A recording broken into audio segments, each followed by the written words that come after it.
Hello, good evening. Welcome to Monday Night Paranormal Live with myself, Paul and Jenny from Host for Ghosts, Angela from South Coast Ghost, and our very, very special privileged guests are Michelle and Mark from Darkside Spirit Seekers. So, good evening. Welcome to you both. Hello. So, Thank you. From everybody here, we wish everybody watching a happy new year and hope you had a great Christmas. This is our first one back since Christmas. So we hope you all had a good time and drunk many and ate too many.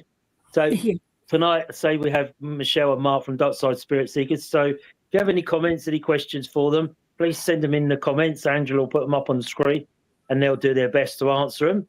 So welcome you two to Monday Night Paranormal Live. We may have Luke drop in, so you'll just suddenly see another face appear. He sometimes comes in. So welcome to Monday night. So Darkside Spirit Seekers. Hi, Jamie. Jamie's from Ghost Dragon Investigations down in Somerset. So he's often on here, so he'll ask you some questions. How did you get the name Darkside Spirit Seekers? Wow. Well, it's obviously there's that many paranormal teams out there. You think, right? Well, we can't have that because that's been used by someone else, and it's so difficult to come up with a name. And I thought, as before, I don't like to use the word ghost and I don't like to use the word hunt because hunt it means there's a kill at the end of it because being a former soldier. Yeah. So it's so I thought I don't want ghosts and I don't want hunters. So I thought, okay, well, we like to call them spirits, we prefer to call them by their name, but spirit's the best one of the two evils. Then I thought, well, we're not hunting, we're seeking. So I thought, okay, that's Spirit Seekers. I thought, I don't want to be that. Think of something else to go in front of it, and I'm a massive Star Wars fan. I'm a massive Star Wars fan. And obviously, it's I don't know which one we was watching, but it said, obviously, talking about the dark side. And I thought, dark side. Shall I write it down before I forget before the end of the movie? Put it together, and I thought, I like the sound of this. Someone's got to have it. We're not going to be that lucky. And no one had that name, so I thought, cool, that's it, and that's what we've been called ever since. Nice. Yes. And so, what would be your favourite investigation? What would be the one you'd say was number one? If you had a list of 1 to 4, what would be your number one? What would be right? Is that what we've already done, or what we'd like to do? Well, what you've already done, and then we'll come on to what you'd like to do, like a bucket list. My favourite one has to be Shepton Mallet. I mean, it's so active at Shepton Mallet. It's just absolutely crazy. And that was my number one. And I literally want to go back there again this year and get some more because that's where I've got all my evidence from. So, it's just crazy for activity, isn't it? Oh, it's even during obviously it doesn't always happen at night, does it? But even during the day, it's so. In fact, it's probably more active during the day. Right. What we tend to look at it is, if spirits, if they say they're on a loop or something like that, most people are sleeping at night time, aren't they? So no wonder, spirits are probably quiet and probably asleep. So obviously, if you find during the day, unaware, they can. So we've caught some activity quite a lot during the day, haven't we? So it's. Yeah. Do you tend to go there during the day and then stay into the night, or just how do you do it? Well, the day one was by chance, wasn't it? Yeah, we just kind of popped in to do a visit because we was down there and was meant to be at another event. No, it was an event at Shepton, wasn't it? It was hosting for a company, weren't we? It was cancelled, wasn't it? Yeah. So we're still down there because we booked a hotel and everything. And we just thought, right, we'll still pop in and just go do a normal visit. And it was quite late on in the day, probably about 4:30. And was walking around. Was it C-wing or D-wing? We had the whole prison to ourselves. Yeah. It was great. We loved it. There wasn't anybody else around on the wing, which was fantastic. So we thought, right. So I said to Mark, right, I'm going to do a record, and it's like keep quiet, bugger off or whatever you've got to do. But it's just like be quiet. She didn't say that. I can assure you that. I know the words that she said, but I'm not going to repeat them. Go away, basically. So I told her to be quiet, and I started recording. And the first cell that I went in, I didn't know until I got home and listened to my footage that there was a man actually in the cell that said hello to me. Oh. And it was so clear. It was clear. It really was so clear. Clear. And then I went to the last cell on that side, and it was as if I just disturbed somebody because they went. So yeah, it's clear as day, wasn't it? Well, it's a male orientated wing, wasn't it? C-wing, and I'm assuming back in the olden days when it was. female prison officers wouldn't have been allowed in, or there may not have been female prison officers. So it was probably unusual for a female to go in the cell. So that's maybe why. That's my assumption anyway. Possibly. The C wing where the Grey twins were kept, wasn't it? I think it was, wasn't it? Yes. Yeah. Cell 7. Yeah. I don't know if I can't remember if it's cell 7 or cell 8. It was one of the two, wasn't it? Either way, it was quiet. Yeah, it was quiet. We had obviously they're not necessarily going to haunt the prison, are they? But it's.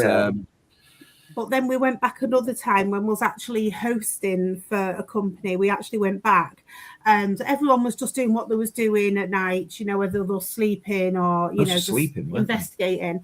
I actually went out onto, is it again C wing or D wing? Was it the same wing? Yeah, because there was no. I think all the customers were off doing what they were doing, or there was sleeping. So we thought, we'll utilize this and have a little mini investigation. And I actually went on to the main outright wing, and I actually had a spirit actually call my name out.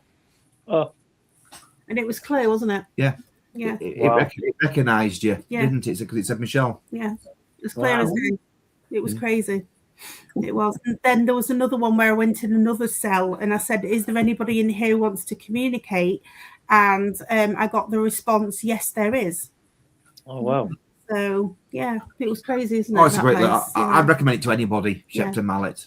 Definitely. Yeah. Let's do Shrewsbury next. That's what we want to do next. Yeah. Andrew, do you have a question for Michelle or Mark? Let me think. What's the scariest thing that's happened to you on an investigation? Oh, well. It has to be about your son. I mean, as regards to the paranormal, it's extremely rare I get scared, but we did a location called Keithley Underground. Oh. Great place. If no one's ever done that, again, I'd recommend it. Or probably after this one, probably not. And my son, what we perceived to be, he got an attachment. Mm. And well, it was we was doing our own public event there. Yeah. So we had the guests there, and Mary, my son, just split up with his girlfriend. And I said, well, come with us, but you don't do an investigation because you should never do that when you're down. You should never do it when you're down because the spirits will attach to you, as we know. But I said, come along, and don't get involved, but just see how we run it. And if you want to come on an investigation with us, private or public, you're welcome to do so, because he wanted to get into it, didn't he? Yeah. So I only took him along to cheer him up. I'm not doing it again. And we did the first vigil was human pendulum. We like to start off with the human pendulum because it gets the customers all together, gets them interact. Well, hopefully, fingers crossed, it gets them interacting together. It does hard work sometimes. And for the first time, we got absolutely nothing. I think we had a cat ball flash and the REM pod went off just briefly once. I thought, I didn't actually plan for that one. So I said, Michelle, what do we do now? It took me by surprise. So we said, we'll go to the next vigil, which was ironically going to be the brothel. So, so you can get away with it, can't you? We're going to get activity at the brothel. Yeah. Okay. And but Eric came up to us and he came up to Michelle actually and said, Michelle, I'm not feeling too well. So we thought, maybe it's because we're down underground. It can have that effect on people. And so we said, right, we'll go up the stairs, go outside where you can have a cigarette and just get some fresh air. We'll do this vigil. It'll only be about 20, 25 minutes because we're running a bit over time. And we'll come back and pick you up and we'll go back for a break. Oh, I forgot all about him. I completely forgot. And one of our hosts came up to us and said, "Can I borrow you for a minute?" I thought, "Oh God, what have I done wrong now? What am I in trouble for?" So I left Michelle with the customers and said, "Yeah, okay." And she says, "Eric's unresponsive." Well, obviously, you don't want to hear that as a parent. So he's unresponsive. I said, "What do you mean he's unresponsive?" She says, I've tried shaking him, can't get no response from him." I thought, no. So obviously, I legged it up the stairs like 600 miles an hour. And obviously, Eric was crouched and leant against the wall. So squatting, crouching, whatever you want to call it. And I said to Eric, Eric, listen to me, son. Come to my voice. Listen to me. This is your dad. And he wasn't responding. So I gently shaking him. I said, Eric, listen to my voice and come to me. And he still was no response. And he was growling. And he was growling and hissing as well. It was weird. He was also frothing at the mouth. I thought, God, don't tell me he's took an overdose, please, for God's sake. No. Yeah. So obviously, so I was getting prepared, ready to call for an ambulance and this, that, and the other. And so I was actually gently slapping him around the face. Says, "Listen to me, son. this is your dad. Come to my voice. Whatever's got you there or whatever's there, just forget that and come to me. He wasn't. And the more I was speaking to him, the more he was growling at me. He was agitated. His fists were clenching. His teeth were gritting. So I said, right, I'm going to get him down to the break room. Andy, who owns the place, is a fully trained paramedic. So I thought, we'll utilize him if there's nothing really we can do.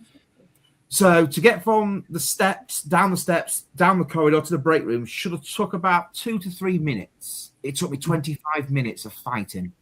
Oh, wow. And my son is 8 stone wet through. I could pick him up with one hand. I was sweating by the time I got back because it was such a physical, I won't get anywhere with him. I thought I'm going to ask for help here. But I got him back there, slumped him in the chair the best I could. And Andy came down, checked his observations. He said there's certain elevated heart rate and that is absolutely fine. There's nothing paramedic-wise I can do. So I thought, oh, God, here we go. So I obviously left it down to Michelle then, because Michelle's a witch. So she can do all of that. She deals with attachments. Well, the first stage of attachments, obviously, other than that, we'd have to call someone else in higher above, so to speak. So I backed off. It was awful because the customers at that point were tutting. They were sighing. Oh, I'm getting bored. I said, right. I says, I can't leave Eric here if he was a member of the public, my staff, my son. Doesn't matter who it was. I wouldn't leave them here to let them alone. So I said, take my equipment, take my staff, and go do your own investigation. That's what you paid for. So you don't have to sit here and watch this. It's not for pleasure or anything like that. No. But they wouldn't go. I thought, well, I'll stop. Okay, fair enough. You do what you want. You paid for it. So it's... So obviously Michelle was doing whatever Michelle does. Obviously she can get into that. She knows what she did, or I stay out of it because I'm not trained for anything like that. And the next minute, it was weird because the next minute he projectile vomited and it was pure. It's the brightest yellow I've ever seen. I've never seen anything like this yellow. And I've seen sickness of all kinds, been in the military. This was nothing I've ever seen. But it hit the floor and it frothed and sizzled and it smelled of sulfur. I know exactly what that is. I'm not wet behind the ears. I know exactly. I know, people can believe it or they don't believe it. It's entirely up to them. It's their preference. But that was very weird. And for the first time since leaving the military, that was the scariest thing I've ever had to deal with. It was awful. I wouldn't recommend it to anyone. No. It was awful. Sorry. So sorry, Michelle. So you had to deal with it, did you? I did. Have a sense of what it was going on, or did you sort of find your way in? I sort of found my way in. I sort of sensed what was going on because his eyes was literally rolling and everything. So we kind of knew what was going on. So I kind of knew what to do. And with doing what I was doing constantly, it obviously expelled the spirit. And that's when he was sick. That's when he projectile vomited all the yellow stuff. And it again was just. It was horrible, wasn't it? The smell of it as well. It was vile. It literally just filled the whole room with sulfur, didn't it? Wasn't it? It was awful. Yeah. Do you think he got it there, or something that attached at some stage? You think he got it from there? I think he'd got it there because there was actually saying that before we went, they'd actually opened 5 more new rooms underground. So maybe something had been contained, and because obviously they've opened these new rooms, then it's let something out. Wow. I mean, come to think of it now, and I'm not saying this because after the event, but when we got there, because we'd been there once before, and it was a paid event for us. Yeah. And I said to Michelle, it feels like the dynamics have changed somehow. I didn't know about the open rooms. I didn't know anything about that. Right. And didn't know that until afterwards. And I said the dynamics seems to have changed. There's a bit more heaviness here than I felt before.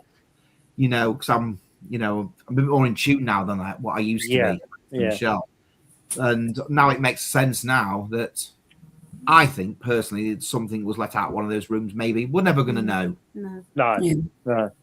But did you, the pair of you, as sensitive? Did you not pick up anything when you walked in? You thought, oh, this is a bit of a strange atmosphere. But I said to Sarah and Kirsty. Oh, that's what I said. The dynamics seem to have changed. When we went in, we was all just sensing that there was more of a heaviness and oppressiveness. And it literally changed since the last time that we'd actually gone there. Oh, wow. You could actually feel it. You really could. And what stood out as well was obviously Andy, who owns the place, does not like to go down there at all. He does his spiel. then he walks off into his flat up above, 'Cause it scares and he him, stays there. doesn't He terrifies him being down there, but he actually stayed all night so we can carry on our investigation and not let our customers down. Wow. A nice guy, you know. He's hand on heart. Yeah. He's a really nice guy. I owe him a lot for that. Yeah. You know, Obviously, somebody's very switched on, isn't he? Yes. Yes, he is he very is. switched on. Yeah. And that's always a good thing, isn't it? You got Even somebody. Andy had said, though, that people have been saying that, you know, those who go there regular had also said the same thing, that it's changed. The atmosphere's got darker, it's got more oppressive, and, you know, a lot of people kept telling him that. You mean, you've got to understand as well is obviously I'm not going to say any names of any teams, but some teams just they open things up and don't close them properly. You know, maybe something like that. I don't know. I'm not blaming anybody. I'm not going to. No. I know what it's saying. Some people, they think obviously the Ouija boards are just a bit of fun. They're not. Which they can be to a certain extent if you do it properly. You can have a bit of fun with them in that essence. But you've got to open them up properly. You've got to do a prayer. You've got to close them down properly. And I know of quite a few teams that don't. Yeah. You know, and I just think, you know, you're playing with fire. Because we, you know, if we use a Ouija board, we open it up, but we allow the guests to use it. But we're obviously hovering over their shoulder, because obviously you don't want to go on the board to influence it, but you need to watch what that planchette's doing. You do. Yeah. You do. That is Because true. You know, we know the signs, don't we? That if it's doing a figure of 8 or it's doing something you're thinking, this is not right. The guests wouldn't know, would they? They'd be, this is fun. It's going here, there. And then you're looking over their shoulder thinking, right, I'm going to close this in a minute. Let's just see where this goes. You know, and it is a form of communication, isn't it? It is, and an old one as well. You know, and it can be very good. Obviously, most of the time it doesn't work at all. You know, we get that, but you know, it's not like the movies. I wish it was sometimes, but you know, Ghost Dragon investigations. But some teams don't believe anything can happen, and that the danger people truly don't believe. Exactly, absolutely, or don't want to believe. Yeah. I'll have some feeling now, if you don't mind asking, is he went back with you on the other? No, yes. That's a fantastic question. Thank you for asking. It's he actually remembers nothing. Obviously, has that normal time lapse, you know, anything like that. You know, he knew he was there, and then it was only when we got home, which is about an hour and a half's drive from that, plus the rest of the investigation. That was, you know, just about 5 minutes from home was the first time he actually come awake and actually spoke. He was asleep for most of the night, which is great. I don't want him to know. I don't want him to remember. Yeah. He seems fine. You know, we've just on the safe side, we have cleansed him, made sure he's properly cleansed, just in case. Because you never always know, it can be dormant or anything. You don't know, do you? And this was about 6-7 months ago. It was 8 months ago. I think it was April last year. And he's, as far as I'm aware, you know, he's fine. Thank you. Yeah. When you see Dora come up, Dora's one of our lead investigators, and she's Polish. So, awesome. If the interpretation of the words is a bit different. That's fine. I don't know Polish, sorry. I don't know English half my time. So no, same here, mate. I'm used to talking to the dead, not the living. They don't answer back either, do they? Sometimes? No, not usually. That's why I say I'm more afraid of the living more than the dead. I am. Absolutely. Michelle, you're a practicing witch, are you now? Or have been for many years? I don't practice. The first time that I actually knew that I had any sort of ability was back in 2020 when I first saw, how can you put it, my first full apparition. We was going, it was my ex-husband at the time. He's not the apparition, by the way. No. Wishful thinking. We was on our way to our first paranormal investigation, and we'd just set off, and everything was fine. And something made me glance into the back of the car, and I looked into the back of the car, and on the back seat was this woman that was just sat there in this white dress. And I asked my husband, I was like, where'd she come from? And he was like, what? And he couldn't see her. And I was the only one who could see her. Oh, wow. So he was just basically having a laugh, thinking that I was joking, I was going bananas, you know, and all this kind of stuff like you do. And I got to the investigation. I spoke to the medium, and the medium says, "Oh no." He said, "I can see that somebody's with you." I was like, "Right," but I said, "How the heck am I going to persuade my husband to understand that I'm seeing somebody?" And he says, "Oh, he'll understand by the end of the night." So we had the investigation. I was affected during the investigation because I just sat there and cried for no apparent reason at all. It just come out from out of the blue, which obviously must have been this person who was attached to me. And basically, at the end of the night, they took pictures of the people who was there, the guests and stuff. Yeah. And behind me was actually a woman in a white dress. Oh, wow. So I showed him that picture, and he was like, "Wow, you did see her." I was like, "I did." So he understood that there was this full apparition, wasn't there, of a white. It is. White dress. It's a weird photo because obviously when Michelle first showed it to me when we got together about 4.5 years ago, I said to her, because I was looking at it, because a lot of bits were out of sync. I says, "That looks like someone's trying to doctor the picture," and it isn't. And it looks like the spirit has tried to do something to the picture. Because obviously you've got an arm where there shouldn't be an arm, it's not physically possible. Yeah. And it was, but that picture of the lady or whatever she is, she don't look very happy either. No, she doesn't look very nice either. I've been told that she is actually still with me even to this day, but I don't acknowledge her because a few mediums have said, she's not a nice person. So they said if you don't acknowledge her, then obviously she's not going to bother you. Yeah, so I just don't acknowledge her anymore. We have tried, obviously, because when we do, because we work with our vessels and that at home and everything as much as we can. So we have tried just having one night where we tried to communicate with her. Wasn't forthcoming with anything. So either she doesn't want to interact, or she's there for more sinister reasons. I don't know. All I'll describe is she looks more like the Grudge, doesn't she? Yeah, with a lot of long hair. Yes. Yeah, with the long hair, and that's what I can see. Basically. I hope to God not, because she's not very nice. But it's, oh dear. But, Sorry. That was the first time that I've really known that I had any kind of abilities. And we've got a lady that's just joined our team, and she's actually going to, because she's a clairvoyant, so she's actually going to help me through because she's a witch as well. So she's going to point me in the right direction. Nice. To enhance your gift, so to speak. Yeah. That's nice, isn't it? When you've got someone that can understand. I mean, sometimes you explain these paranormal happenings to people, and they look at you like, these are mad couple. They do like me and Jen when we, they sort of give you that look, don't they? And you think, oh, okay, but they don't understand. And when you meet someone like-minded, like in the paranormal world, other investigators and clairvoyants and mediums or whatever, you suddenly click, don't you? This is a whole different world, isn't it? The paranormal world to anything else. It is. I mean, me and Amy, we did a investigation at the old Salutation Inn just before Christmas, and that's the first time that I'd actually met her as well, because she joined and worked with her, and we actually went down into the caves, and we were sat down there, and I said to Amy, I said, I can hear children. I said, it's like children talking and laughing, and she just turned around. She said, there's 4 children just walked in. I was like, oh, okay. So me and her kind of work together. She sees them, I hear them, and I sense them. I can only see spirits in light form. That's the only way I can see them at the minute. And she said she's going to help me progress that. Oh, so right. I can actually see them properly. So it'll be good. Yeah, sounds good. Angie, do you have a picture ready or? Uh-oh. Yeah. It wasn't me, I went there. Modern day technology. Oh, don't you love it? It's great, isn't it?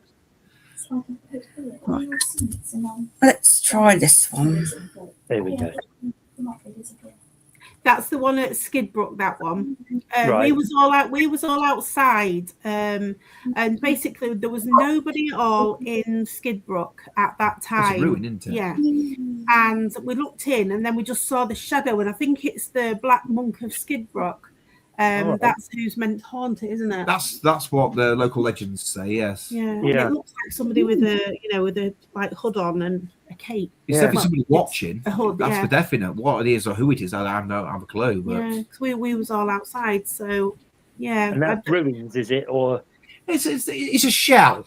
It's not a. It's got no windows. It's got no door. I think it's got a terrace around it at the minute because I think they're doing some restoration work to it. right. But I think it's grade 2 listed building. But it's supposed to be the number 1 or number 2 most demonic church in the country, apparently. Oh, wow. Because a lot of black magic's been done there, sacrifices, rituals, sacrifices, and grave desecration. I think that was in the early 1960s. I think it was. Right. So you can imagine what's been conjured up there. Yeah. Yeah, so you can imagine. Have you ever been to Hellfire Caves in Wickham?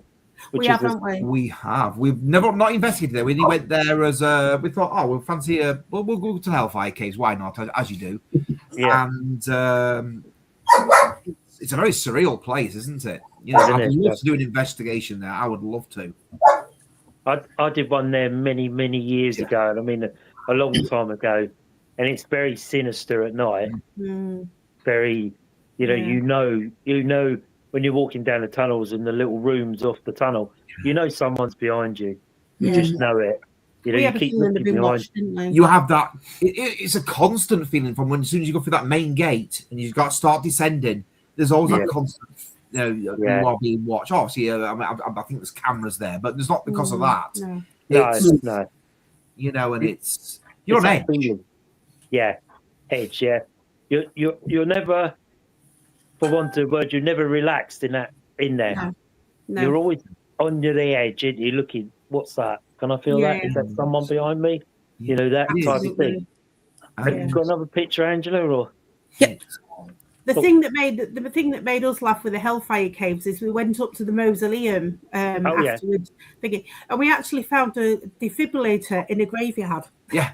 Oh. So the new meanings of the word the afterlife, so to speak. So that picture there was at a place called Bradley Woods in Grimsby, and the legend is that there's a lady that wears like a robe, I suppose it's a bit like a monk, isn't it? Yeah, but that does look more like a monk than it does a lady, isn't it? But she wears like a robe, and she's actually wandering the woods looking for her baby and her husband, because I think her husband went to war, but he never came back. I'm not sure about the child, but I know she wanders looking for a child, doesn't she? Child and husband. But that does look more like a monk. I'm not obviously. I don't know. You can definitely see the cloak, and he's got his arms inside his cloak, whatever it is. Tucked in, isn't it? Meant to wear. So, that's the legend behind that, isn't it? It's a good capture, whatever it is. It's very good. Yeah. So is that caught on a camera, on a phone, or do you take other cameras with you? That was just on a normal mobile phone. Yeah. Wow. We tend to use our mobile phone quite a lot. You know, we have night vision cameras and lock off cameras. Yeah. We very rarely use them unless we're doing a full on night investigation, but we use our phone most of the time, even to get EVPs. It's the best device to have. Yeah. I think it really is. It's like your phone. Your phone's good as a recorder as well, because I mean we've caught most of our best EVPs on a mobile phone. That's what we've caught most of ours on, isn't it? Isn't it? Because I use a Philip voice tracer. Yeah. The one I use, and I always seem to get the good ones. It always seems to happen, doesn't it, Andrew? I always get that one, a whistle, a shout, something or other. Something always happens. Yeah. And I've never really tried my phone, to be honest. I know some people walk around with their phones, but I always seem to drop back onto my voice recorder for some reason. I don't know, it's just habit, I think. They do work. Yeah, I mean, they do. Except for the DR60, which is no good for paranormal, but even though most people use it, but each to their own. But we've got digital recorders. Yeah, but we found that we've used our phones more now than a digital recorder, and you've got it on you at all times, haven't you, as well? So it's very true. Recently, we went to Derby Jail. We were down in that area. We're having a few days away, weren't we? That was at New Year. So we decided to go to Derby Jail on the way home, and I was just sat in the condemned man's cell, and I just thought I'll do a quick recording and see if I catch anything in there. Mark had gone to the car to go get his tripod. I was going to do a walkthrough video to go in front of the whole video. So. And I did a recording, and I thought, right, I'll listen to it when we get home. And when we got home, I listened back to it, and we actually picked up the word help. Yes. We picked up the word apathy, which obviously means, like, is it loneliness and lack of quite a lot to do, which there will be in a jail, you know. Then there was help again, and then was it go or like get out or something? Or something. You always get told to get out everywhere you go, don't you? So but it was quite good. I mean, again, it was just an off chance recording, but it was amazing what I picked up on my mobile phone. Do you think that's a good way of doing it, just on the off chance? Because if you sit there ready to get it, it doesn't always happen, does it? No, and then you're disappointed, you know, and it's, but... That's what all ours have been, I mean, fortunately, you know, we had the whole of the Derby Jail to ourselves. There was only the guide there and a woman that was with him. Other than that, we had the whole place. So we thought, we'll utilise this to see then if we can do maybe want to do a paranormal there. And is that the one that Richard Felix owns? It is. Derby Jail. Yeah. Right. I thought I recognised He's a lovely gentleman. He really is. We went to his Christmas party, didn't we? At Christmas. No. It was good as well. We enjoyed it. It was good because I told him, I says, obviously we was going to go to the Salutation Inn, which was our Christmas bash, which is the one we just mentioned. And I said to him, I'm doing it in aid of combat stress because they're our partners, so to speak. Now, so we're going to raise funds for them. And he actually donated 2 signed photographs to go in the raffle. Nice. Fantastic, right? You know, and I thought, well, that's really nice of them. Yeah. You know, and is that the charity you sponsor, sort of thing? It is, yes. You know, do you want to give them a shout? Do you want to give them a shout? I mean, that's on. Oh, I'd say, yeah. Obviously, we can't call them a sponsor because obviously they're a charity. You can't call them a sponsor, but they're more of our charity partner, so to speak. Yeah. And you know, I said, look, I contacted them one day because I thought, you know, it's a charity that's close to my heart, being a former soldier. Yeah. And I said to him, I says, would you mind coming on board as a partner? And she says, oh, what do we have to do for that? I says, you have to do nothing. It's what I can do for you. Yeah. You know, I says, we'll advertise you at every single event that we go to, whether it be public, private, whatever. You know, I'll take a donation tin with me everywhere I go. And I say, it's all about raising funds for you guys, which means a lot to me.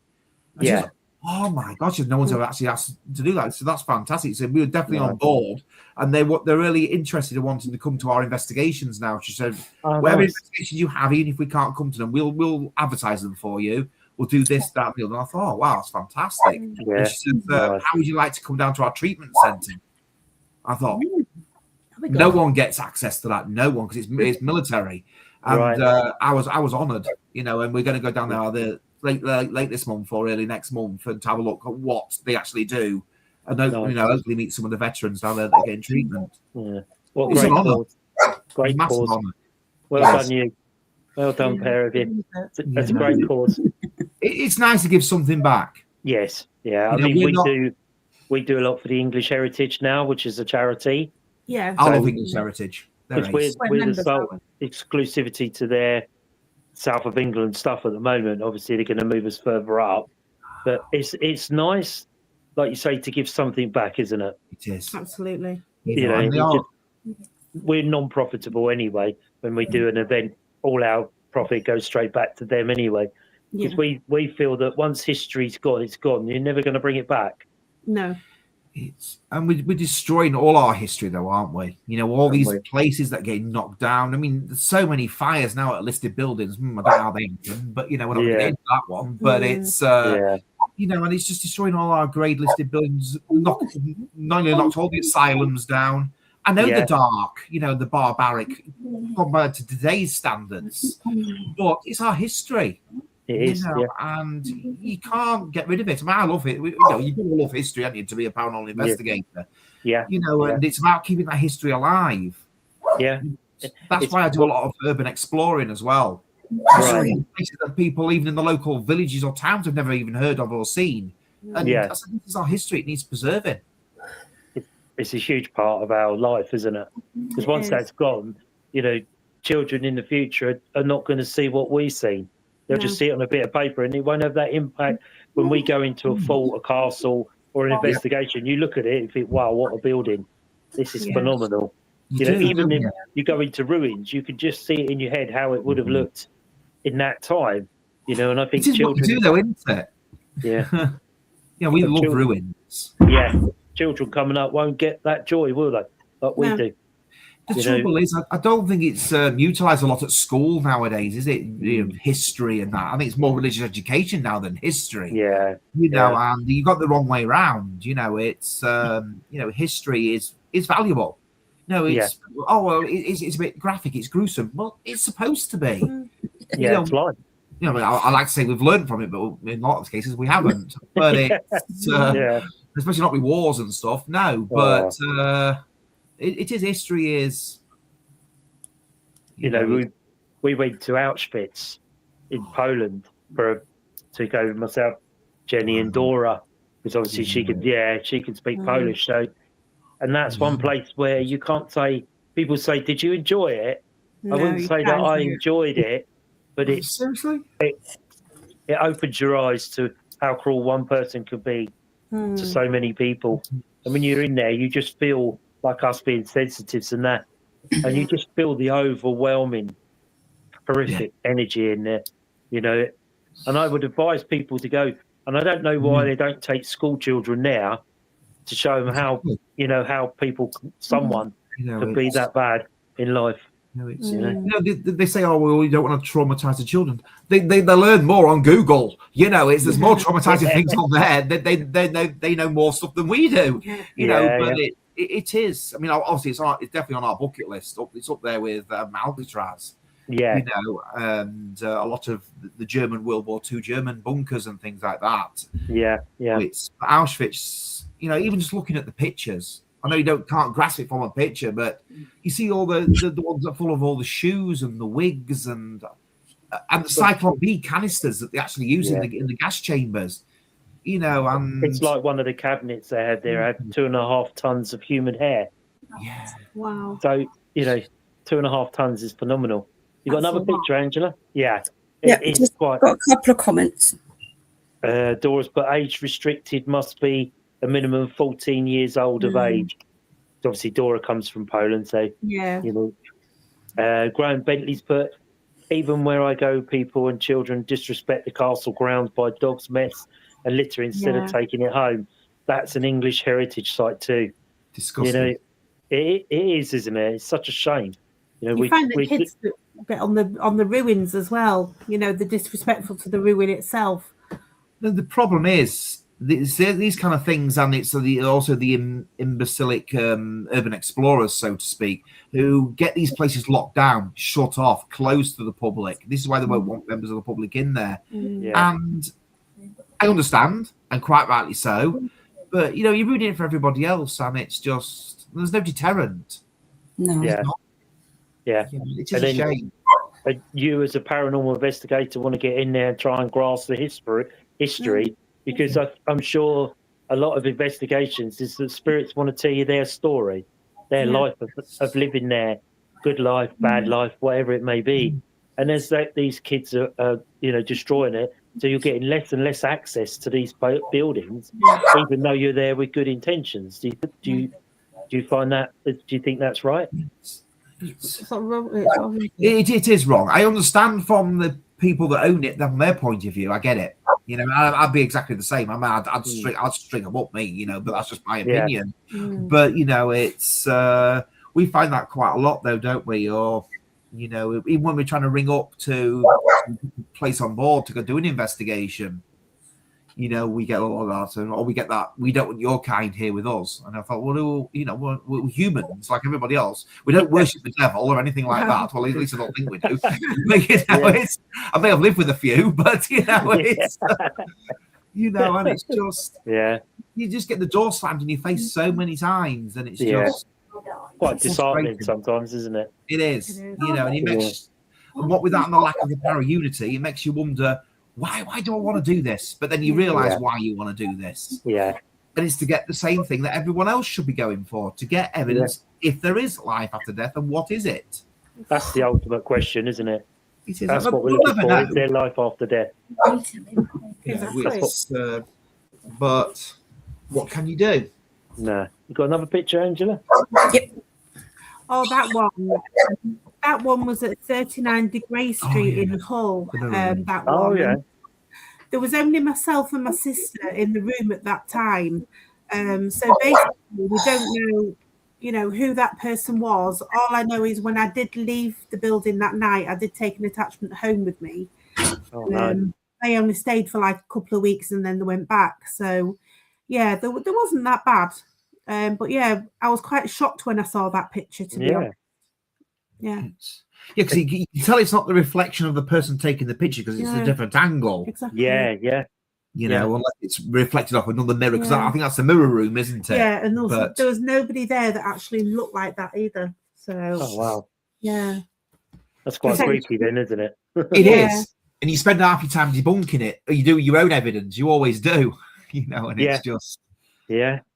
Wow. It's a great catcher, though. It is. Because it just shocked me, that one. Just from Grey Street. Yeah, it shocked me, that one. So what would you say is your go-to piece of equipment to go on your investigation? What do you think? I've got to take this. What would you say? Other than ourselves, because I'll always recommend that you are the best piece of equipment, all your senses. Other than that, I do love my SLS. I love that device. I'm no one's married to my SLS or my Spirit Stalker, which is obviously our cheaper version of an Ovulus. So I'm not going to fork out £300 for an Ovulus because it's just not worth it. No. We've got our own one. It was about £100 and something, and it's from Get Paratech. Spirit Chat, isn't it? Oh yeah, Get Paratech, Get Paratech, yeah. And I love it. I think I take it everywhere. It's always it's small enough to go in my pocket, and I take it everywhere with me. Cool.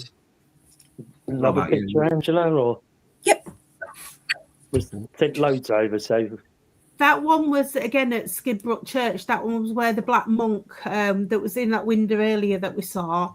In that other. Basically, I was just sat there with my team behind me, and I just had this feeling I was being watched. And I said to my team, I was like, right, to stay behind me. So I took a picture over in the direction that I was being watched. And that actually came out. So, and to me, it looks like a monk again, somebody wearing like a robe. Yeah, it's that sort of shape, isn't it? It is, yeah. Yeah, you can sort of see the hat feature, and where the face would be and stuff. Yeah, again, that was quite freaky. Did you see that straight away then, or did you sort of look back at it? I looked back at it after I'd left and I'd got home, and again, I was really surprised to actually see that. And I tried to debunk it the best I could, and there was just no way that you could debunk it at all. And we've been back since, haven't we? And we've looked in that direction, and there's just nothing I'm pretty annoyed at that place, really, because I have been there about 5 times and got absolutely nothing. I am really depressed about that place. It's not fair. Yeah, it must be Michelle. It must be, yeah. I've got loads of evidence from there. The thing is, I've been with Michelle, though, and we got nothing. No. It was too cold. That's probably why. The thing about it, if anyone's ever been to Skidbrook or St Boltoff or Boltoff as it's called near us, is you can go on an absolutely calm, sunshiny day, and the minute you get to that church, the wind is howling, and it just has that oppressive feeling to it, doesn't it? Not because you know where you're going, there is a difference in what you feel, but it just everything changes, doesn't it? It is, yeah. As soon as you step foot. It's always like winter as well, isn't it? It is. It's so cold. It really is so cold. Crazy. I think the only other one that does that, I think, is Colston Bassett, isn't it? Yeah, Colston Bassett. That's always demonic when you go there. It's evil. Yeah. So where are you based? We're in Scunthorpe, North Lincolnshire. So Ghost Dragon Investigations, but I got an XLS, but we always have it on the tripod to keep it still and not caused by program to try create figures. Yeah, it is easy for it to do that. We ours is on a tripod. And it's just so heavy, isn't it? It's extremely rare that we take. If we get bored, we have a little wander with it. But I always go to where I'm going to stop, hold it, and stand still, and leave it for as long as my arms can carry it. But most of the time, it's on a tripod, locked off, and Nice. it's because they are heavy. Yeah. Over a period of time, they become very heavy, don't they? I keep saying I want that one that Barry Guy uses because it's very handheld, it's very small. Yes. And I want to know where he's got that from, but I'm not going to ask him. But it's. I don't know where he gets his stuff from. Probably obviously they all get made for them, don't they? So it shows on the TV, then, doesn't it? I remember he absolutely. because obviously we used to enjoy watching Help My House Is Haunted. We used to love it, but it's just getting like everything else now. And obviously, with whatever happened to Ian Lawman, whether it's true or whether it's not, we don't know. I'm not going to speculate on that. It's not our place to do that. Yeah. But since all that's come out and everything else, the program's changed, hasn't it? Yeah. I don't think they're doing another season though now, are they? No, I don't think so. Jane Harris seems to be going her own way now, which is great because I think Jane Harris is fantastic. Yeah, I like her. She's fantastic, very sensible, down to earth, isn't she? And that's probably why she's doing up. Yeah, probably why she's left. Yeah, obviously something between the three of them, isn't there?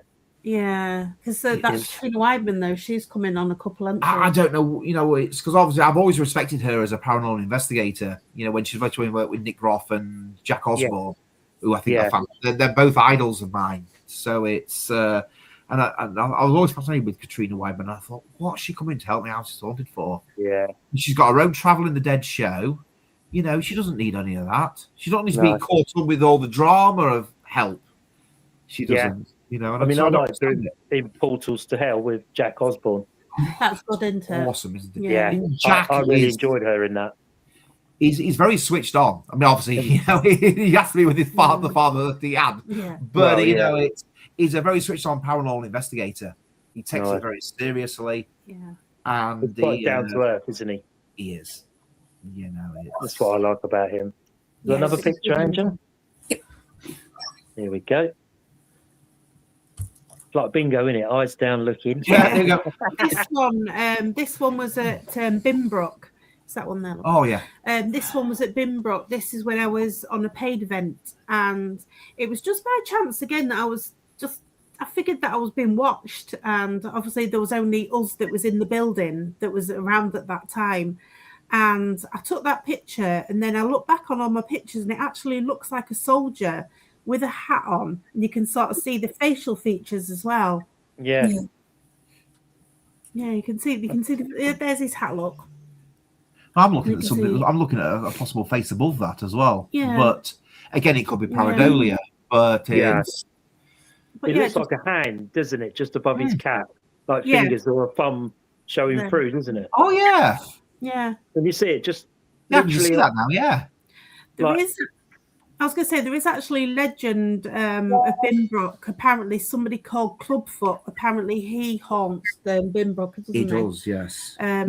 What happened to Clubfoot? It's either Clubfoot was responsible. There was some tampering to some explosive devices before. I think it was before or after they went on the mission, and it caused an explosion that killed a few and maimed a few Air Force personnel.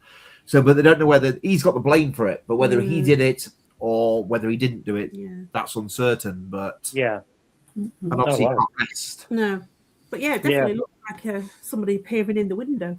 Doesn't it? Yeah. It was a fantastic place, Bimbrook, but obviously we no longer have any access to Bimbrook anymore now. After a falling out with, we're not going to say who, and another paranormal team. Because we was going to do a charity event for Bimbrook because they've got, is it the Lightning? The Lightning Jet. It's a synonym to Bimbrook. It's the home of its home, and the renovating one. Fantastic. Charity. And we contacted them to have a look around, didn't we? Really, to have a look around the museum because they've got the old Air Force fire engines there and everything. So we'll have a look around, and we went around this hangar.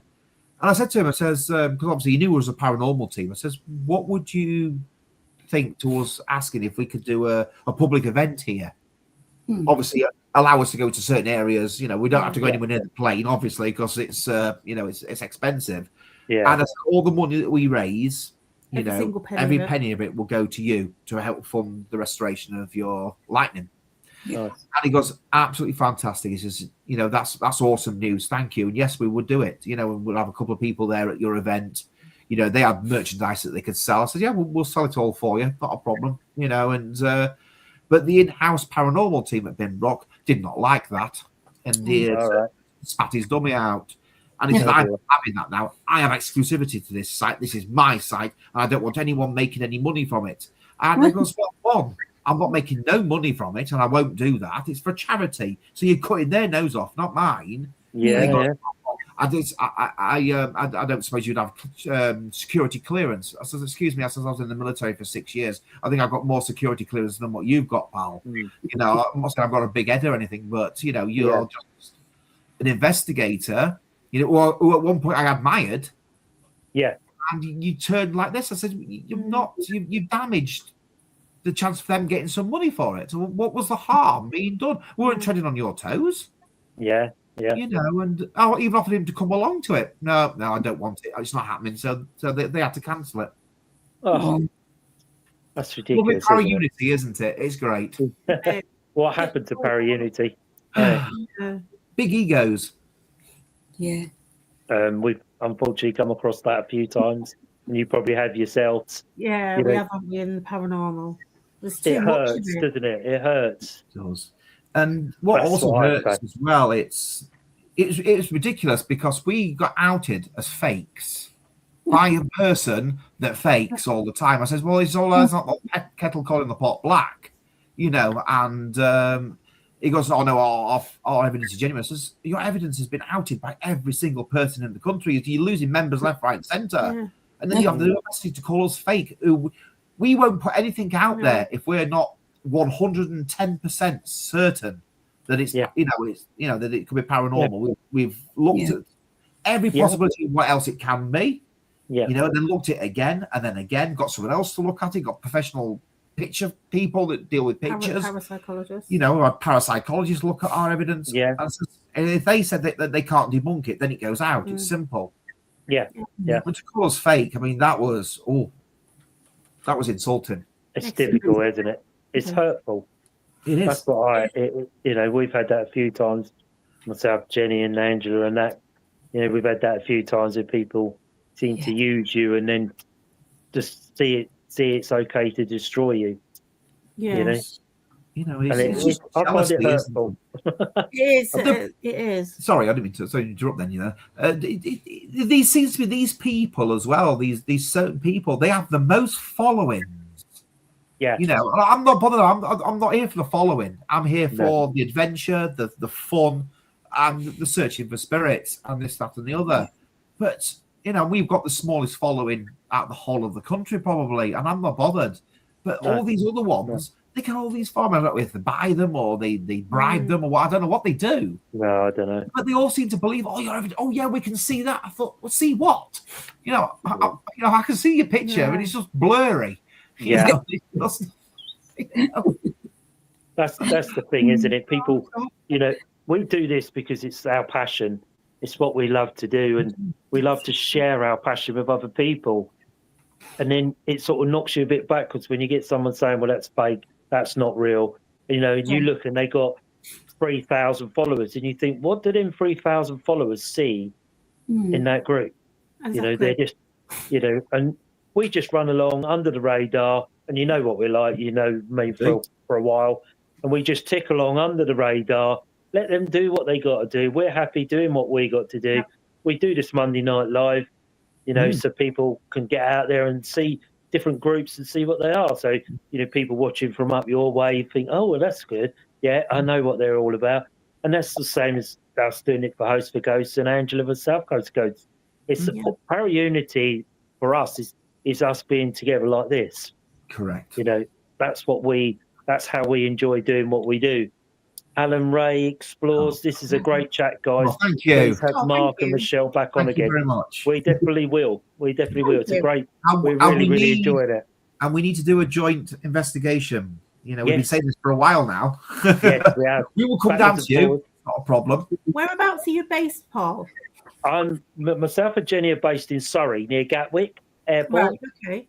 Croydon way. Croydon.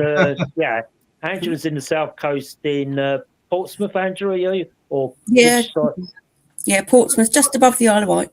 Well, we're down there in May because we're going to the Isle of Wight 5 days in May. We can maybe all meet up somewhere and do an investigation. Possibly. Yeah. You know, obviously. After Durham House. What, the Isle of Wight? Yeah. Yeah, we've been there, haven't we? In May. What day are you down this end? We're going. I was going to say we're staying. You'll know this, not me. You're the calendar. We're staying in Southampton on the 3rd of May. Then obviously on the 4th we're travelling to the Isle of Wight. So I mean we can come down on the Sunday because obviously we've got to check into the hotel, haven't we? Yes. Before thingy. But as I say, we go over to the Isle of Wight on the 4th of May, and then we come back on the 8th. Okay. If anyone's free, then we can tag along if anyone's free, and Yeah. You know, Yeah. There's quite a few places around there. Angela knows D-Day tunnels. There's lots of faults. Widley. Oh yes. We've done Fort Widley. We've done Widley. Widley is Fort Widley. exceptional. It really is. Yeah, we like Widley. We got a loving of Widley, I think, because we're just in the middle of sorting one out for Fort Brockhurst. We did a few months ago for the English Heritage as the charity night, which has never been done before. So we've done it, myself, Angela, Dora, Jenny. We did it, and we didn't have a great deal of people. We're 15 people, 16 people, I think. Not a great deal of people. Fantastic. Because they dropped it on us sort of very late on Halloween. I think it was on Halloween night. It was the beginning of the school term. So a lot of people couldn't get the Saturday night out, but we ended up doing about 15 people, and we had a great night.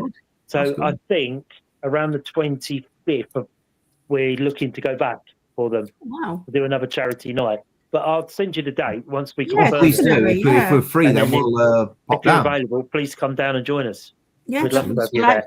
It'd be a pleasure. I mean, weirdly, I've only done it the once, and we was hosting for another company. And before we parted ways and did it ourselves, and it was great because I took my group of people down with us down the whichever tunnel it was, and I sensed that something's watching us again from behind, and I turned around, and as God is my witness, I saw 4 British, or it looked like British soldiers pointing the weapons right at me. Oh wow! Oh, okay. I hope that's a spirit and not real. Because it's dead. But obviously, and I don't tend to see apparitions at all. Yeah, I sense more than anything else. But that was, and it was weird because obviously I know they do training there as well. Yeah. I don't know if it's the armed police that train there or I think the Royal Marines train there. I think is it? And we actually found 9mm blank ammunition cases on the ground. Oh, wow. When we first went down there, they weren't there. Yeah. Well, I weren't looking, one or the other, but yeah. Oh wow. Yeah, that's a great place. We like Widley. I'd say Brockhurst is still young in its thing. It was one of the biggest forts on the south coast. It would hold over 2,000 soldiers. Yeah. So you can imagine the size of the fort. It is huge. You know, we did a very small part of it, and we had some real great evidence. So there's tons more to come. But I'll keep you posted on that when it comes available. The only thing that shocked us at Widley was when all the other guests had gone home, we actually thought, we'll just go for a wander round. So we actually went for a wander round up to the top of the fort. Because you climb them steps, don't you? Go up outside. Yeah, we climbed some steps, ended up outside. First thing we came face to face with was a goat. Yeah. A few goats. Yeah, but for the first time, I absolutely cracked myself because I wasn't expecting that. So they are real, aren't they? They're not spirits, are they? You know, but these ghosts were looking at us, and I thought that they were quite menacing, didn't they? I thought, right, time to go. Bye. There is a policeman down there. Yeah, Graham's picked up was it a picture or video or an EVP? I think of a policeman down there, and it's a really loud shout out as well. So so be aware if you're there again. Look out for the policeman. You got another picture there, Angela? Absolutely. Right, this one was at Keighley Underground. We was just taking pictures. Was that at the end of the night? I think it was at the end of the night, wasn't it? Possibly. Was taking pictures, and we did actually believe that we'd actually been communicating with a child. And what I see in this picture is actually a small child, because you can see his trainers and everything. Yeah, right at the bottom. Yeah. Yeah. Or feet. Yeah, it could be feet, feet. It yeah, could possibly be feet. I Couldn't mean, it it? could be bare feet, it could be trainers, your shoes, Yeah. whatever they used to wear with back in those days. Exactly. Yeah. Yeah, you can sort of see his head as well. His head sort of hung down. Yeah. And you can actually see his body. You can see his legs and everything. So, but You seem to get some great pictures. Yeah, We picked up a child that had been murdered there anyway, haven't we? Yeah, we there believe is- that's who it was. We don't know for certain. But there is actually fact, because Andy told us that it was a little boy, wasn't it, that was Yes. murdered there. Yes. Apparently he was killed in the brothel by his mum. Apparently his mum wasn't very happy that she was having to take him to work with her to the brothel, so she ended up actually killing him. Oh, Apparently, That's possibly with the sad. aid of one of her punters. yeah, that's sad, isn't it? yeah, and she used to shut him in a cupboard, didn't she, Yeah. in the brothel, and that as well. We didn't So- find out about it until after the event because we like to go in blind. We don't like to know Yeah. the history. I know they say, "Oh, for your guests, a little bit of history," but I think no, because that can sway your mind to whatever comes Yes. through Yeah. necrophonics. Oh, it's Yeah. that so and so, and then Yeah. it might also it could be just pareidolia. Yeah. So we Yeah. like to go in blind, then do our research afterwards. And it was then that we found out about the murdered No. child. And We're very much the same if we go into investigation. We Yeah. don't know anything about what we're going in No. because, as we say, the power of suggestion is massive, isn't it? Because if It you is. stood in a room full of guests and said, "Did you hear that knock?" They would all say, "Yeah, I heard that." Yeah, But for yourself, if we get a noise, we tend to stay quiet and yeah. let them say something. Then you're not trying to influence. Like you say, the power of suggestion is massive, isn't it? You It can is. convince someone by saying, "Did anybody hear that knock?" And they say, "Yeah, I heard that." Yeah. So we tend to stay a little bit Stay quiet. quiet. it's difficult, especially when you go on a paid event to obviously because they want you to interact, and we know we want you to interact. And I'm thinking no, because as soon as, like you say, as soon as we say, "Oh, we heard that bang or that whistle," "Oh yeah, I heard it too." "Oh yeah, I remember." And I think no. Yeah, So we basically waste our money and we keep quiet, but we know ourselves what we've caught and what we've heard. yeah. So Another it's, picture, Angela. Have you got one, please? That one, that was the orb that I caught when I was again 39 Degree Street. Okay. And it was just quite interesting that I've never seen a red orb up to No. that point before. Never So I'm seen a not red sure orb? what each orb signifies. I think That's it's meant to have some interesting. meaning. Wow. Yeah, I mean, Quite weird, isn't it? that's the area of the paranormal that's not my area of expertise, so I haven't got a clue. All I know is that I think they're cool. They really are. Yeah. I do believe they are spirits moving around.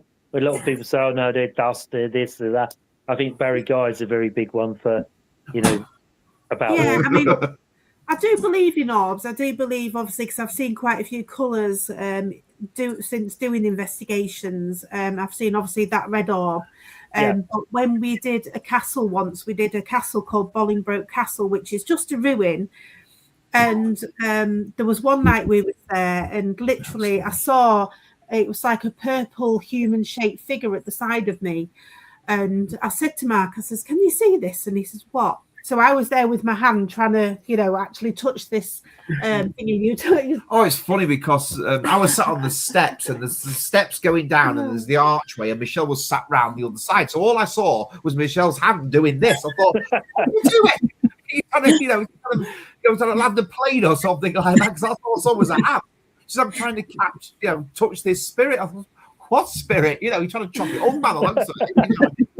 It was so funny. But you That's actually funny. saw it on camera, didn't you? I saw it on the camera. I didn't see it in real time. No. 'Cause I'm Yeah. like, Because I asked him to come round, and we're not sure if he kept going at the back of it, through it, in front of it, whatever. Yeah. It just looked like you was going through it, didn't it? Did. On the camera. I didn't feel anything either. And we thought at first it might be lens flare, but then we thought, well, no, because he's not pointing a light at me, so it can't be that. So we debunked all that, hadn't we? Debunked literally everything. That's, Yeah. that from Ghost Dragon. It is correct. Yeah. You know, because a lot of people are so they think, oh, it's an orb, and 9% of the time it's just dust. Yeah. You know, Yes. other times it's an insect, but on the odd occasion, you know, it has been an orb.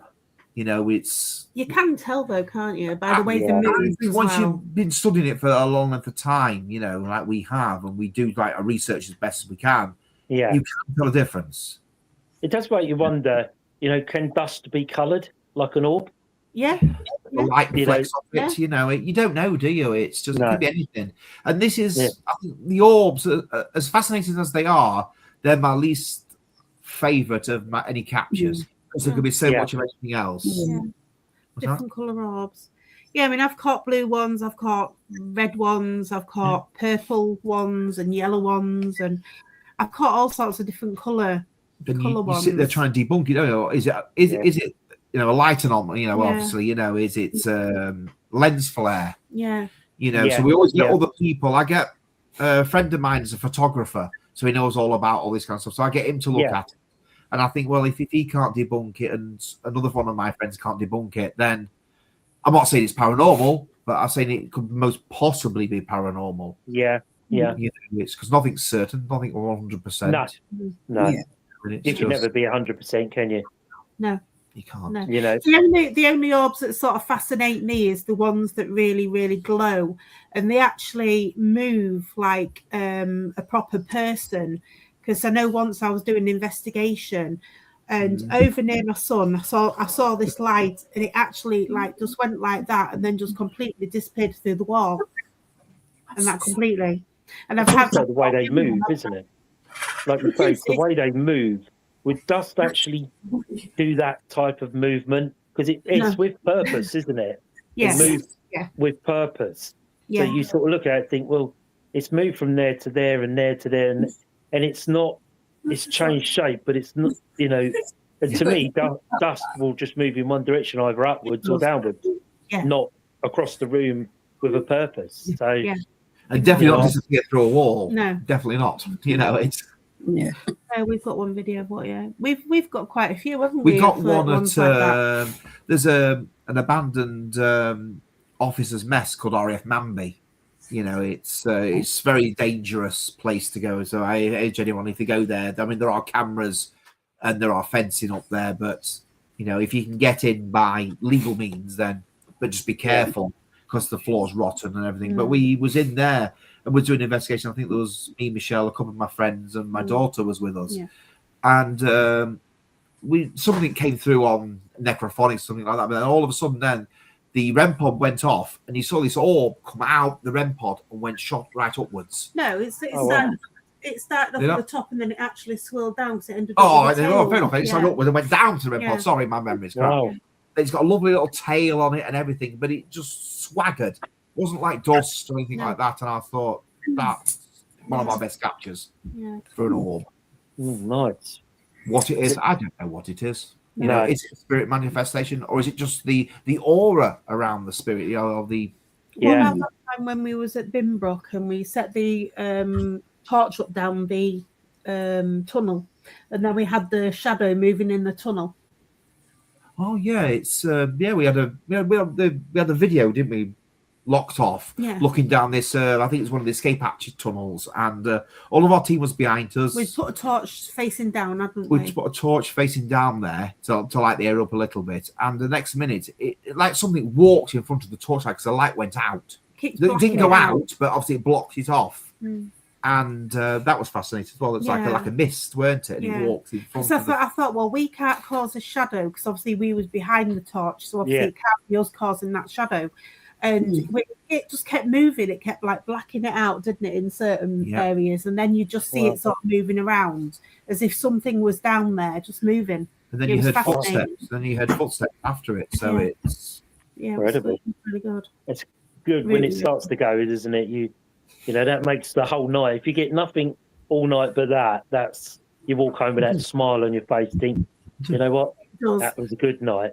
Yeah, you know. it really was one. there are because there are many times when you go out and you're out for 6 hours and get absolutely nothing. Yeah. But probably pneumonia. Yeah, But you know, because we're the only fools stupid enough to go out there in the wind, the rain. You know, it's not very good for EVPs, but we go Yeah. out there in search of spirits. Yeah, You know, yeah. and, we risk life and limb, cold, whatever. Come hell or high water, as they say, innit? Yeah. We're Exactly. out there. So we're not normal at all. You know, No. we are Far crazy. from normal. But it's No great. pic- I love it. Do a picture, Angela, if you got another one there. Oh, that was another one that was in the church where I caught the black monk. To me, it looks like somebody that's leant against the wall and they're holding like a candle or something like that. Yeah, And you can sort of see that. yeah. Yeah. Oh, well. I mean, again, it could be just pareidolia, but to me, it looks like somebody holding something. Yeah. How strange. Yeah. And that was the same one as you caught the others at? Yeah. Same location? Yeah, that was at the same one. Yeah, it's Skidbrook Church, isn't it? It is. That's mad, isn't it? It's crazy. It really Yeah. is. I mean, you hear footsteps and all sorts there, don't you? It's, Well, you do. yeah. Yeah, you've got nothing else. I must repel the spirits there. I must do. You know, it's If Michelle comes running past you, you know something's happening. yeah. Yeah, You know. that's wrong with you because somebody's Yeah. ever chasing me. Oh, brilliant. Oh, Something will be after me. But yeah, I've got a video. I've got videos at Skidbrook as well from where I was in the bell tower, and literally the K2 meter was just going into the red all the time. Then I have another video where it's intelligent communication. I'd put a flashing cat ball on the windowsill, and there was no wind or nothing at that time, and I was basically asking questions, and it was actually responding to the questions that I was asking by flashing the ball on every single question. So it was really, really good. Wow. Really intelligent. It's good when you get that Yeah. response. That's a good response, isn't it? It is. You know, So, Yeah. should we do one more? Let's have a look at one more. Well, I've got some videos. Oh, videos there. Ooh, Yeah. videos. Ooh, we like a video. We do. You sent the right ones, didn't you? Yes. Oh, sorry. Well, so no. Yeah. X-rated. No. This is not a family show, so you might get away with it. You might get away with it. Play everything but the phone.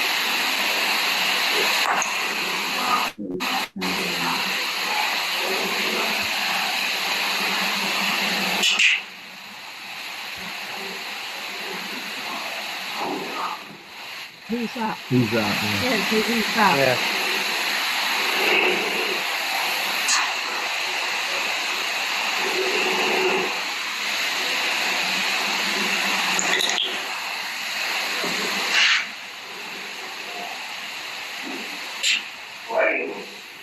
Yeah, but I don't know who Graham is.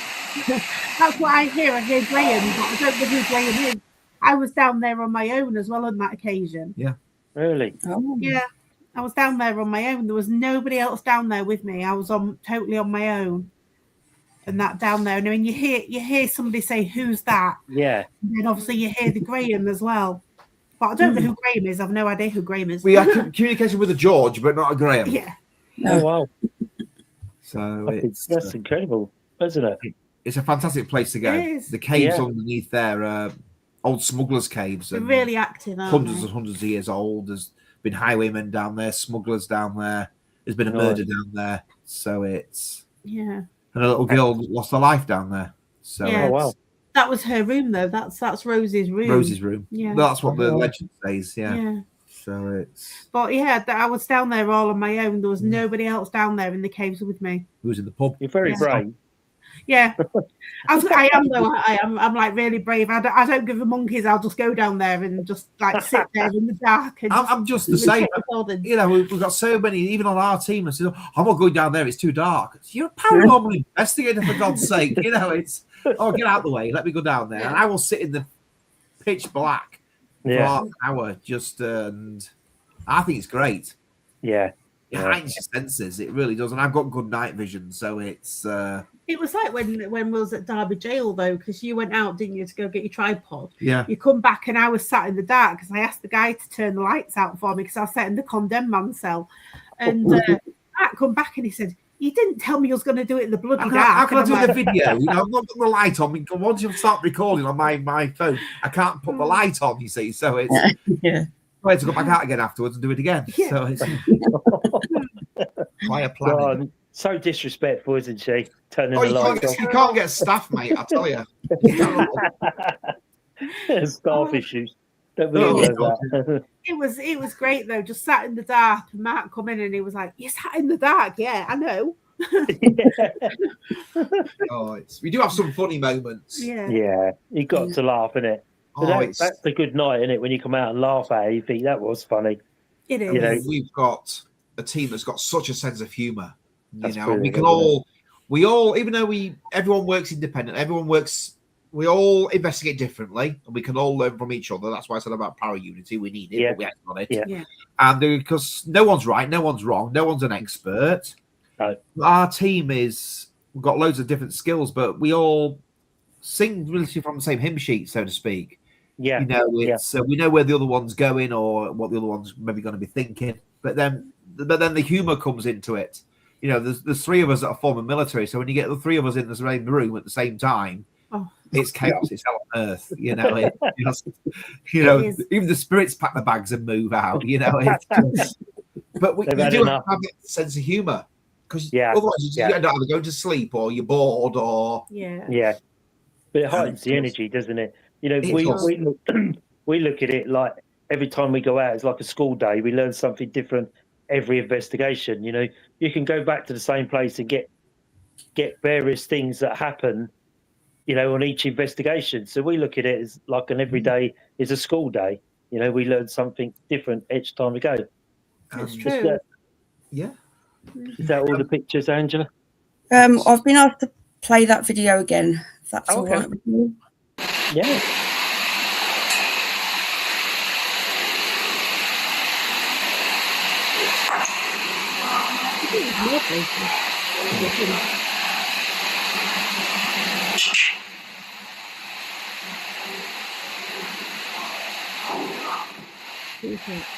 Yeah, you can hear that.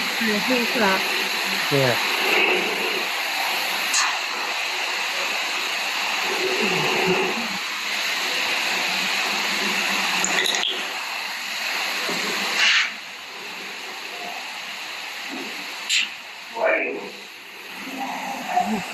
What do we? no. Probably one of your fan clubs, Michelle. Possibly. Possibly. You never know. I mean, obviously, that's probably the fourth time we've been there now. And like you do know that when you go back to certain places, some spirits do remember you, as we found out with Shepton. Yeah. You know, and you can have a lot more of a conversation with them, they're more open with you, and they trust you more as well, don't they? It is about trust, isn't it? That's what it's about. Absolutely. Well, that's what I think it's about. It's like, you know, you go to a venue, it's like them sussing you out and you're sussing them out. You can see that spirit in front of you. You can see that there's that spirit in front of you. To me, it sounds like a deep breathing. Yeah, it does sound like a heavy breath, doesn't it? Yeah. Yeah, there's the who's that, and then there's the Graham, and there's other things in between as well. The more you listen to the video, the more you sort of pick up from it. You do. Yeah. And the more you listen to it, in, don't you? Yeah, the more you listen to it, the more you can pick up as well. It's just, you know, because people say, "Oh, do you edit your videos?" I said, "We don't edit them. We may slightly turn the volume up, so to speak, so it enhances all the sounds as well." Yeah. But you know, no, we don't. I wouldn't want to edit things. Everything's pure, and you know, it's.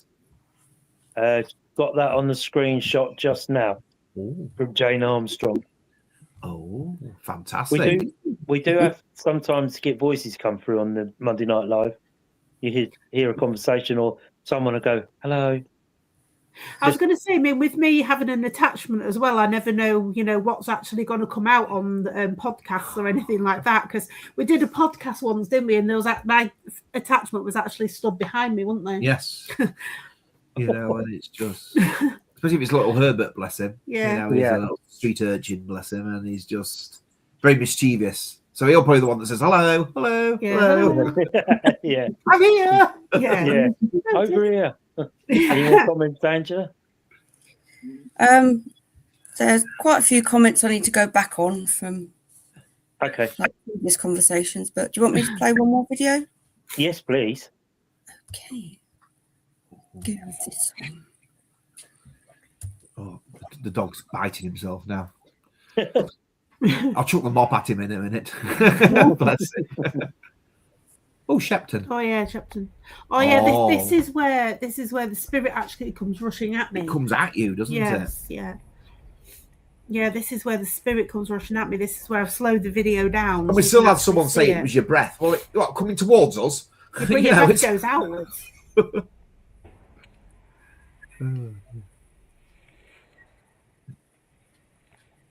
There, look. Yeah. Oh wow. It actually comes out the cell. Yeah. Yeah. It sort of So- moves around you, doesn't it? Yeah. It does, yeah. I mean, I actually felt it go through me as well when it actually Oh, wow. when it actually happened. I actually felt it. That's why the camera sort of jolts, because I actually felt it go through me. That's incredible, isn't it? It is. It's good. It was crazy. And do you know what cell that was, or what wing, or? It's still Sea-Wing. Yeah. It's still Right. general population. I think that Yeah. though was like one of the actual well-known cells. I don't know if it was 4 or 8. I can't remember. Yeah, I know 4 or 8's got some sort of significant. I I've had a think. sleep since then, so I can't remember. 4 or 8. It just Yeah. comes at you. It does. Yeah. That's incredible, isn't it? But like I said, we got someone that says, "Oh, it's your breath." Well, it Your, can't your be. That's breath don't impossible. come at you, though, does it? No. Unless it hits no. something, it bounces Yeah. off, but it didn't usually. But yeah, it's No, absolutely. you can crazy. actually see it come, can't you? Yeah. And it does go round, doesn't it, Yeah. as well? Yeah. Yeah. If you look, it looks like it's trying to avoid you, doesn't it? It But goes obviously, some of round. it's gone through you, like your Yeah. arm. And Yeah, that. yeah. Just- It's like someone pushing past you, isn't it? There, It Yeah. is. you can just see it move round, Excuse me. like someone pushing past you, isn't it? It was Mm. absolutely crazy because it was just like looking at the video, weren't we, one night? And Yeah. we was watching it on the telly, and obviously we could see it better on the telly, so was able to actually pick up on stuff like that. Yeah. Mm. And it was crazy. And I Mad, said to isn't it? Mark, I said, I wondered what had actually gone through me on that occasion. Something had. So it was, It's a good place, isn't it? it is. Yeah. I wish it was Yeah. closer. Yeah, it's Just wish it was amazing. closer. And I wish it was a lot cheaper to hire. Yeah. Yes, yeah. It's astronomical price. It's phenomenal, isn't it? And it's about 2.5 hour drive for us, really, to get to Is Sheffield. it? Wow. Yeah, yeah. Same as Angela. I think. How long did it take you, Angela? A couple of hours? Yeah, probably about 3, the speed I There you drive. So, is there any comments that? need to Just look- going back, seeing what I've missed. Okay. Um, So, where can people find you on www. on the Facebook? Ghost Strange Investigations. I've done a spiritual cleansing before. One of the most surreal experiences I've ever done, and truly blessed experience. I bet it is. They say it is good. Yes. Yeah, they say it is really good. You know, it's... Is that something you would do as a team? We would, Or have wouldn't done- we? if need be. You Because- know, Yeah. it's... So we have got Richard. He can cleanse, can't Richard can cleanse. he? Mm. Obviously, you can cleanse. There's Yeah. Amy. Yeah. You know, I can be moral support. But, you know, it's... Yeah. but or tea lady, whichever. Yeah. But, you Yeah. know, it's... But, yeah, if we had to, you know, obviously we'd use those as a last resort. Obviously, it's like saying, people say, "Oh, can you move spirits on?" I said, "Well, one, we don't have no right to move a spirit on, No. you know. But obviously, if it's a danger or is really malevolent, and I won't class that as a spirit anyway, I wouldn't. Then I would say, as a last case scenario, yes, move that spirit on. Yeah. But you know, to cleanse, because we do like to do more house investigation, private investigations. Yeah. Because we get a few more of them under our belt, because they're different to your normal investigations. They're a lot different. Yeah. They have to be a lot more watered down. You can't go in like you go into our investigations, because we know what could happen. These are people's houses, people's fears. This is where the TV programs get it all wrong, because everything nowadays seems to be it's demonic. Well, not everything's demonic. You know, it's it could be upset or anything. You know, and it's just it plays on people's fears. So we would like to do more private investigations if we get asked. I mean, we was called in to do a house case in September last year, and it actually turned out that the lass she actually had an attachment stroke possession. So I Right. had to sort of help her out with that one as well. Yes. And we managed to get rid of that one after a couple of visits, didn't we? Yes. But yeah, we We managed had a to bit get of rid help of it. on that one. We Yeah. went in first, and I asked questions about like mental health and all that kind of You stuff, have to. like you do when you go in and you ask first. So we sat her down. We asked her about a family, Few about hours, the weren't kids it? It has to and be. stuff like that. And basically, from what she told us, we actually then decided that yes, she did need help.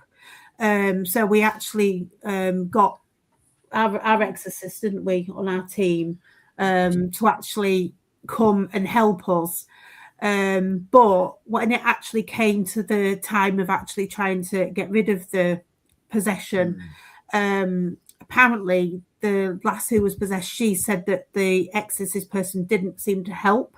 She said it was actually what I did that actually helped get rid of it, because she said it was when I started saying and doing what I did that it actually managed to then start backing It away. had fear, didn't it? Oh, Yeah. wow. Whereas when Yeah. That's interesting, isn't it? the other Yeah. person was doing it, the exorcist or whatever he was or Yeah. is, it should all the spirit was doing was just laughing at him, Yeah. just laughing completely. Wasn't Just scared shows you. one little bit. So Just shows you, doesn't it? it does, and I've done a lot of research on demonology after what happened to my son. I've read a lot of Ed and Lorraine Warren's books, things like that. Yeah. And I've learned quite a lot Yeah. from those books. And, it's a lot of information. Especially The Demonologist is one of the best books I've ever read, by the Yeah. Warrens. It's Interesting, aren't they? Yeah. It is. I learned so much in those 200 and odd pages that I've done in the six odd years I've been doing it. And you whether you just become- believe Ed and Lorraine Warren or not, that's entirely up to people's beliefs. But Yeah. I think they were the pioneers of the paranormal. Yeah. They are the first ones, aren't they? And they wanted to help congratulations on joining their club as well, aren't you? Thank you. Yeah. Thank you. I was going to say, I spoke to Chris McKinnell just after I got out of he's hospital, didn't great. I? He's a lovely bloke. Yeah, He is. he's lovely, He's isn't he? lovely. So Yeah. knowledgeable as well. Yeah. Oh my God! But it's a pleasure to actually join, obviously, the Warren Legacy Foundation. It's a big pleasure, it is, and a big honour as well. It's up there, isn't it? The pinnacle of because they're serious people. I've been part of their paranormal because when I did it was NESPRA, New England Society of Paranormal Research. Yeah, they've changed their name slightly now, haven't they? And I did probably 2 cases for them down in the Surrey area. Yeah. It was a privilege because you get the lanyard and all the stuff that goes with it. Oh, wow. To say, because it's got our name and signed by him, and it's got the logo on the front, the NESPRA, New England Society of Paranormal Research. So, it's well done, you two. Congratulations. Thank you very much. That's quite a thing to get. It is, definitely. Isn't Nesper still on the go? So I thought Tony Sparrow took over from that, or am I mistaken? I think he's changed the wording, Chris, recently, because it was the New England Society of Paranormal Research. That's where it was based in New England, America. But I think they've changed it slightly now. I'm not sure what they've changed it to, but I haven't looked at I got a thing sent out 6-7 months ago from them, but I think it's a change of name, just saying it's now this and not that. So I think it's something like that. He's such a lovely guy. Like I say, he's so knowledgeable. What he doesn't know is not worth knowing. It's just, like if you ever get stuck, he's the guy to go to. Yeah, because he said his grandparents, they had no idea. They weren't clued up like what he is nowadays. Obviously, they were phenomenal. Obviously, Lorraine obviously was she clairvoyant or something, whatever she was. Fantastic lady. I'd love to have met her. Yeah, I bet they were some interesting stories, weren't they? Obviously people like they don't believe in the Warrens or they hate the Warrens for whatever reason, jealousy, whatever. Yeah. But all they wanted to do was help people. They didn't charge nobody except for like petrol and things like that. Yeah. They did it for the wanting to help, and that's what we want to do. Yeah. Because I feel like you given a gift, don't you? Where you could be a psychic, a medium, and it's a gift to help people. It's to start that healing, isn't it? It's not about the before and after. It's about the here and now, what people need to hear to make them move on in their healing journey. Because all they want to know is mum and dad okay? Yeah. Isn't it? Yeah. You know, and we have the Absolutely. gift to tell them that. You know, You some know, people laugh, say, yeah, all right. But, you know, I just say, well, you know, each to his own. Some people take comfort in, you know, knowing that their loved ones are still around them and things like that, you know, and it's nice to give them that comfort Yeah. You know, and that peace of mind. And I find as well is obviously, you know, some people like say they're so insistent that it's their parents, and you know, and even when you do an investigation and you find out that it's not their parents, I always think I don't want to break that for them. If they think it's their parents and it's not harming them, what's wrong with that? Yeah, you know, I won't say, well, it's not your parents, it's this, and this. What you know, I wouldn't want to do that to someone. No, you know, it's unless it was something sinister, obviously, but it's and to help people and what we did to this one we did last year, what you got back from it, saw the change in their character, and that they're so happy now. We're in contact with them regularly now, and she's so happy. She's all, you know, I wouldn't be here if it wasn't for you. I said, no, we're nothing special. We just helped you in a time when you needed help. You know, you did all the hard work. You expelled it. We just helped to get it out of you. It's about being empathetic, isn't it, to people? We carried it for 3 years, and I can't imagine having this dark entity attached to you for 3 years or more. You know, so you're braver than what I am. Yeah. You know, and it's a pleasure to help people. I love it. Yeah. We enjoy it. We love giving people messages that you see their face change, and you know, their whole life is that. Like I say to people, you know, it's not about before and after. It's about here and now, what you need to hear now, that they are okay. It is. Yeah. You know, they are well, they are happy, and that makes a massive difference to someone going forward. Because that's all they worry about, isn't it? It is. You know, it's like Angela doing the healing and all of that. You know, it's all about giving that, everything is fine, everything is good. And you're giving that extra bit of healing like Angela does. It makes a big difference to some people. They get up, they lay down without a smile. They get up with a smile and look at you, and you think, that's a good job there. It's a job well done. Yeah. You know, even if it's an investigation that's not paranormal related, you know, obviously when people contact either you or us, whatever, they're at the wit's end. You know, it could be the house playing up, it could be natural, it could be supernatural.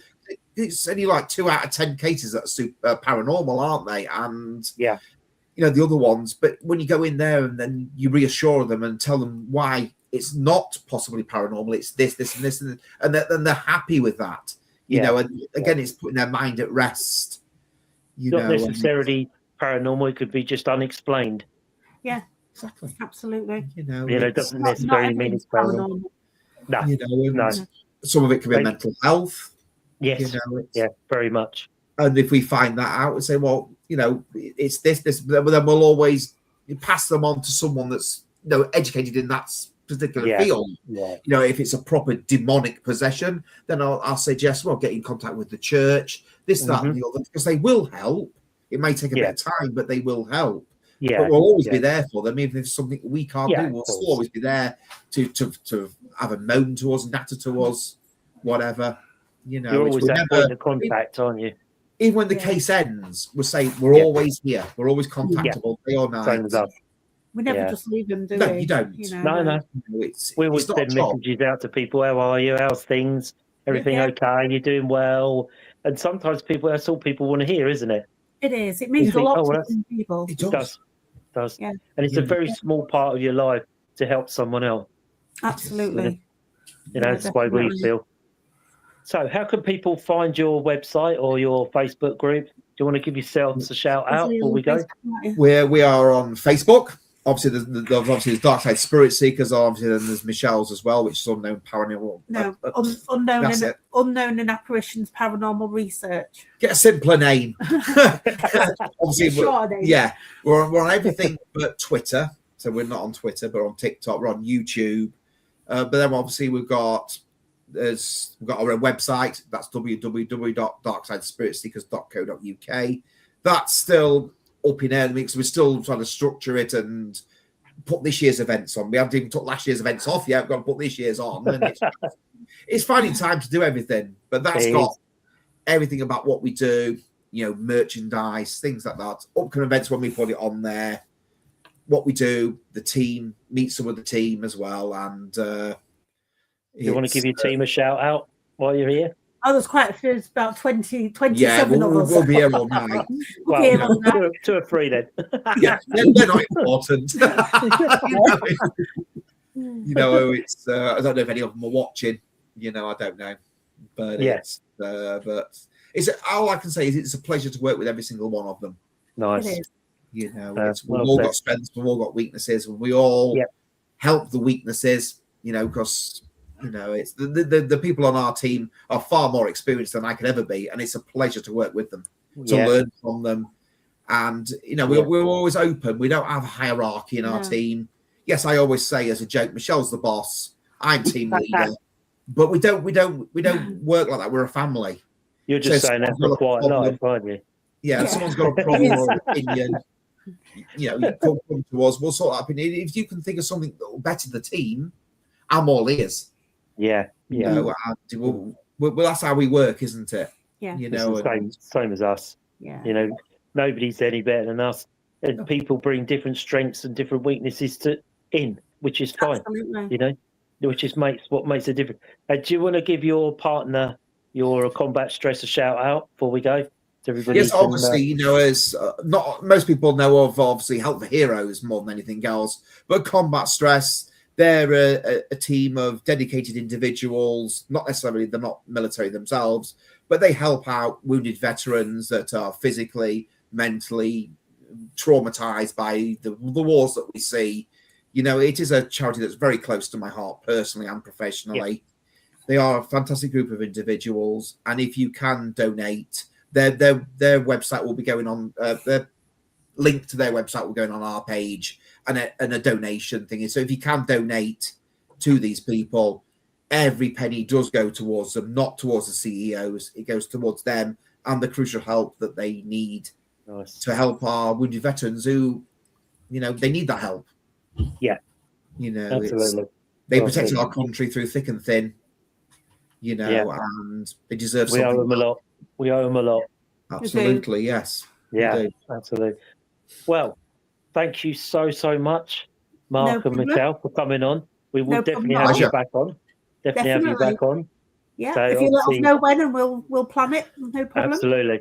We'll definitely have you back on. It's so interesting.